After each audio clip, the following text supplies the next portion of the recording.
Bismillahirrahmanirrahim. Ya saya ulang lagi ya, jadi ini supaya sampean tahu. Jadi, tapi kalau kefasikan itu yang muta'adiyah tadi yang saya kayak nggo bojone orang yang membunuh, kamu nggak boleh ngendikan yang lunak, harus keras.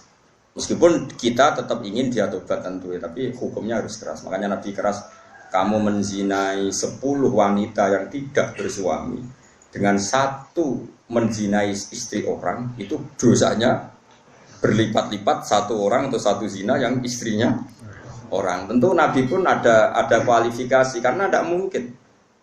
Taruh saja misalnya Nyun Sewu ya, naudzubillah ya. Orang menzinai lonte ini kan profesional. Haknya kan hanya hak Allah. Kamu yang hanya melanggar itu hak Allah. Kamu melanggar aturannya Allah.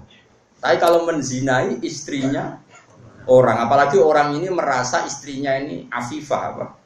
Afifah itu apa cara Jawa? Gak mau zina lah, afifah. Kayak apa? Jadi bojone pamit ning mall karena suaminya mau Afifah disilai mobil digawani ATM. Terus boleh demenan. Kayak apa mangkel mobil diganggu fasilitas dari suaminya? Kayak apa? Makanya Nabi jelas ngendikan dosa besar itu antuzania bihalilati jari. Kamu menzinai istri orang. Istri orang pun di kelas-kelaskan, terutama istrinya tetangga. Ada urutannya. Jika kalau seperti ini Nabi tegas sampai misalnya Nyon Sewu ada hukum rajam. Saya pernah dalam Bahsul Masail ditanya, Gus, rajam itu kan jahat, masa orang dibunuh gini-gini karena zina? Saya jawab, oke, kita dalam Islam Indonesia nggak ada rajam. Tapi Allah selalu mempertontonkan kematian yang sama. Ini hujjatullah. Misalnya begini, saya tanya, andai kan ada hukum rajam tegas, mungkin satu Indonesia yang kena rajam itu nggak sampai 100, nggak sampai 10 kan? Karena syaratnya harus ada saksi 4 sing nginceng. Iku ae kudu roh detail mlebune alat kelamin ning vagina. Atek roh kelonan tok ora cukup. Aku wis roh ning dhuwure tetep ora iso dalam hukum Islam. Kudu roh alat kelamine lanang mlebu ning vaginane cawe itu. Kan ra ngarah roh. Terus rohe papat kudu bareng. Atek gentenan yo ndak diterima. Terus parahe meneh saksi papat iki kudu adil. Atek pegawean nginceng yo ora adil. Jadi kemungkinan tercapai rajam kan ada saksi 4 yang melihat langsung alat lelaki kelamin masuk di vagina. Terus wong iki gak fasik, termasuk fasik sing pegawai misalnya sesune Mustafa Adil. Lho kok nganti roh? Kok pengen lho soleh. Oh soleh sing ngencengan. Nah, kemungkinannya, oke. Berarti yang kira-kira yang kena rajam itu hanya 10. Bandingkan tanpa hukum Islam kayak di Indonesia, yang mati karena cemburu berapa? Ini bukti bahwa hukum Islam itu benar. Kita membiarkan hukum zina seperti ini di Indonesia. Tapi gara-gara cemburu, istri membunuh suami, suami membunuh istri, pasangan muda membunuh pasangan selingkuhannya macam-macam. Gara-gara perzinaan wong ape zina terus wedoke ngomentari Mas piro ngadus sing lanang tersinggung ditekek mati. Nah ini kita harus dengar ini supaya kita jadi tambah iman. Ternyata tidak ada hukum Islam yang katanya mereka kejam rajam.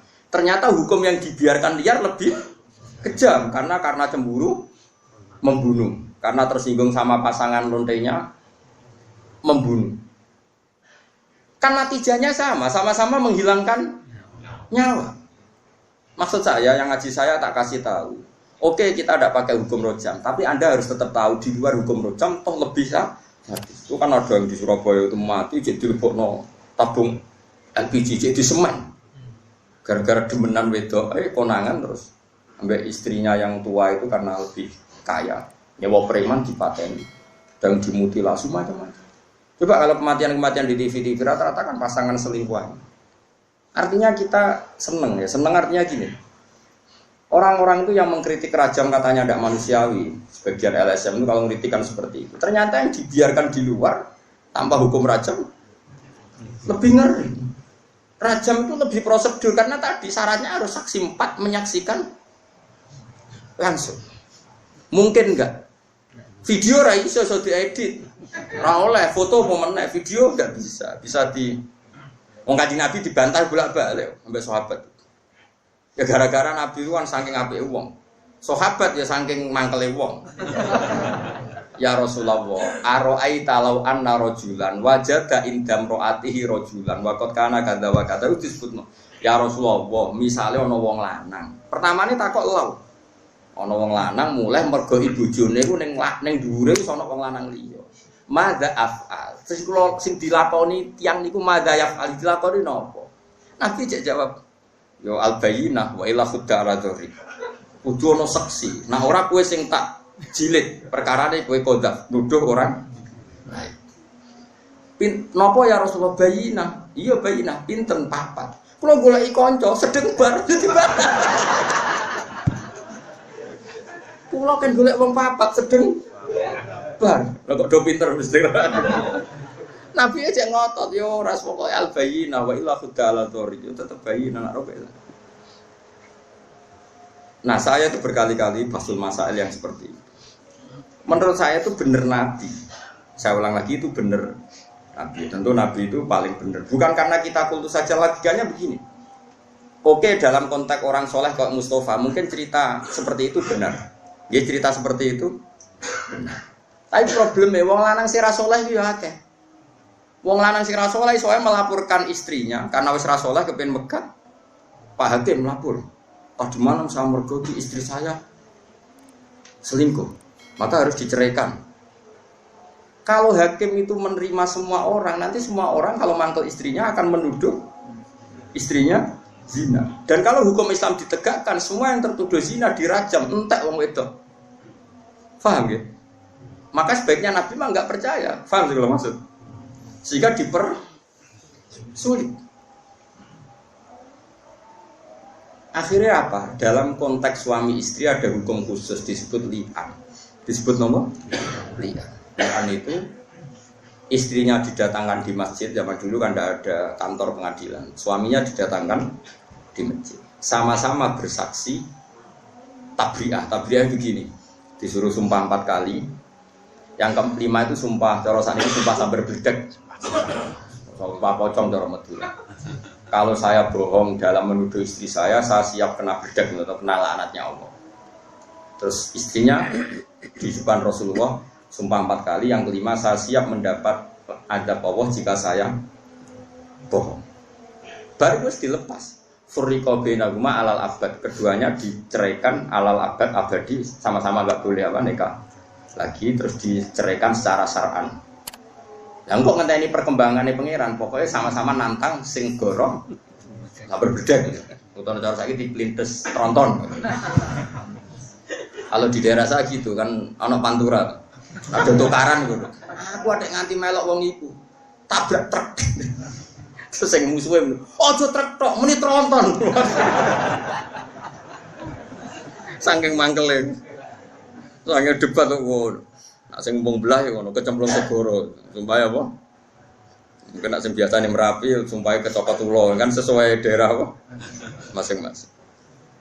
Ini penting kalau aturakan ya. Jadi saya mohon sekali, jadi untuk hal-hal yang menjadi hukumannya Allah, kamu harus angkat tangan.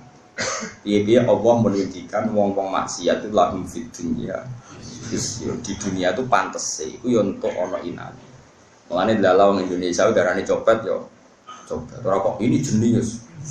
Berkali-kali aksi kok gak konangan. Berarti sing dicopet itu bodoh, sing nyopet. Wah, ya repot nang suwe-suwe nek gak ono bahasa hukum nanti begitu. Kalau lonte warani itu orang yang menarik.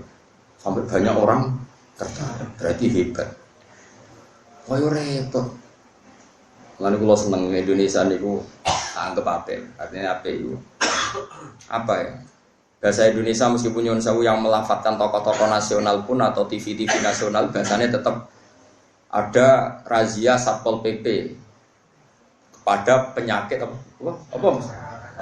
penyakit masyarakat. Bahasanya masih seperti itu, penyakit masyarakat, terus ya pokoknya sampah masyarakat masih bagus. Tapi kan nanti kalau bahasanya dirubah hanya karena nuruti nyuwun sewu kemanusiaan, Satpol PP memburu orang yang belum dapat pekerjaan. Yang sementara, wah malah kangelan repot. Cara kula wis bener iki, Bapak. Sampah masyarakat, penyakit. Ini bukti bahwa Allah itu kuasa. Jadi Allah itu gak ada sunnah. barang maksiat itu delalah secara nasional maupun internasional itu dibahasakan secara keras. Masuk neng Amerika ada rani lonte gitu. Aku sering delok film-film barat. Kalau nu sering delok yang gue konsensus mawon. Ternyata gambarannya di barat kalau ada istri sah kok suaminya selingkuh, ya sing dimarahi ya selingkuhan. Orang kok selingkuhan marahi istri resminya.